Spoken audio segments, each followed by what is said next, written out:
Dennis the Menace still alive, Charlie Brown who'll always thrive, Nancy and Sluggo who survive, and Orphan Annie over 75.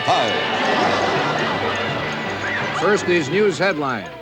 Rabbit suspected of being campus radical. FBI Bugs Bunny. Man sticks head into microwave oven, commits suicide in 1.5 minutes. NBC plans new short series, The Six Wives of Mickey Rooney. And now here's Dick with the news of the present. And this is Dick with the news of the present, and it comes from Cleveland, Ohio. Bill Barrett was injured today while trying to elope with his girlfriend who lived in a mobile home. How was he injured? Well, I'll tell you. He was injured because he was halfway up the ladder and the light turned green. Oh, dear.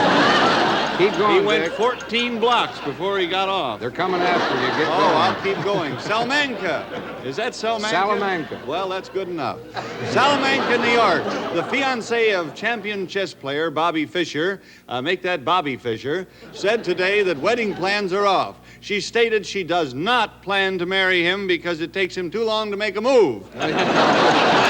I kind of like that one. They're still coming, Dick. Yes, they're still coming, Dick. News of the present. Dateline, L.A. Airport, that Los Angeles airport. Yes. Due to the recent rash of airplane hijackings, the airlines have instituted a head-to-toe frisk of all passengers. Today's Flight 37 was held up for several hours when Phyllis Diller insisted on boarding the same plane 18 times. I'd like to hear that about old Phil. No. And now here's Dan with the news of the future. After 7 attempts, Sam Yorty was elected President of the United States. You heard the applause. Yes. The one-time mayor of Los Angeles declared he still didn't feel that people were taking him seriously, pointing out that he was asked to take the oath of office with his right hand on a comic book. News of the future 20 years from now. Medical history was made today when 80-year-old Gerald Goodman was given the brain of a teenager.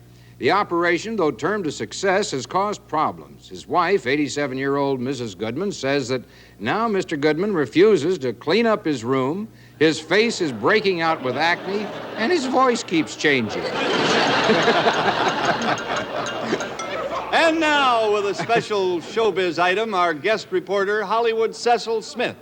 Burt Reynolds was just offered the lead role in the latest sequel, Whoopee Time on the Planet of the Apes. The producers said they made the offer for Burt to play the leading ape because they would save a fortune by not having to use any body makeup at all. Now more news from showbiz. Here's Breakfast with Lance and Tina. Good morning, Lance. Good morning, Tina.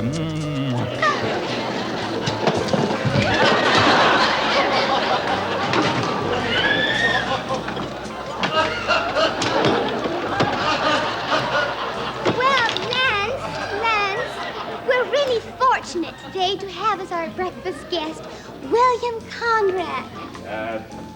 He is one of television's most popular detectives. Oh, well, it's a pleasure to meet you off the screen, Mr. Conrad. Well, thank you. Well, thank you. I must say you certainly don't look Polish. I think you must be thinking of Banachek.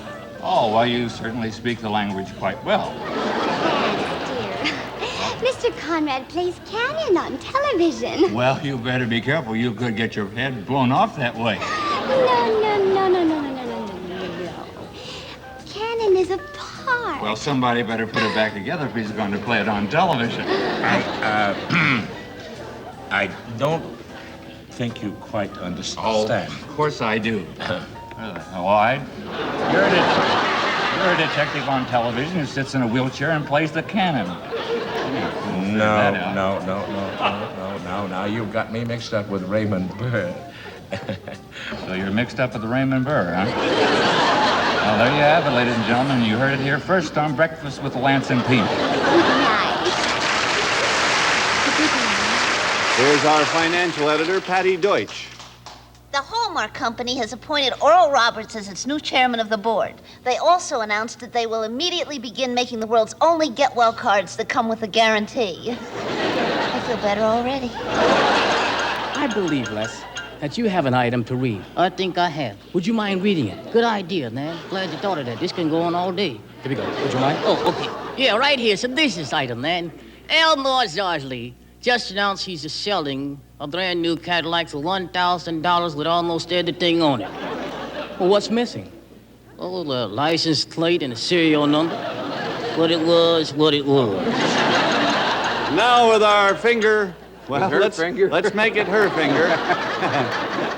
Now, with her finger on the pulse of the medical world, Dr. Martha Welby. Well done, sir. Thank you. Dr. Martha Welby here with the medical news. McKinley Morganfield today announced that he had invented the world's smallest hearing aid. While demonstrating it, he accidentally swallowed it. Now he can hear perfectly, but only if you holler into his belly button. Now, a quick look at today's weather. Oh, there. Nice day, isn't it? Alexis Smith, star of Follies, has just attended a special premiere of Lost Horizon. Here are Miss Smith's comments. Last night, I attended the opening of Lost Horizon. Betty Davis was there with Robert Wagner, who she openly admits is her best buddy ever since working together on It Takes a Thief. Kate Hepburn was sitting in front of me and was so nervous that when the plane smashed into the mountain, she nearly fell out of her seat. Vincent Price said he thought the film was just beautiful.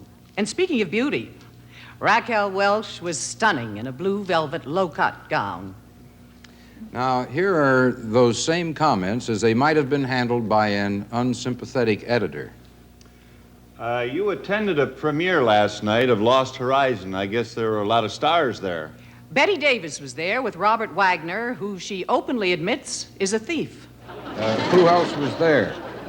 Kate Hepburn was so smashed she nearly fell out of her seat. I guess everybody showed up in their best bib and tucker, huh? Vincent Price was just beautiful in a blue velvet low-cut gown.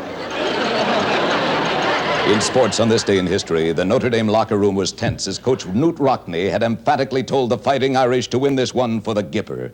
Then slowly Rockne turned to his assistant coach and said, "Pookie, pookie, pookie."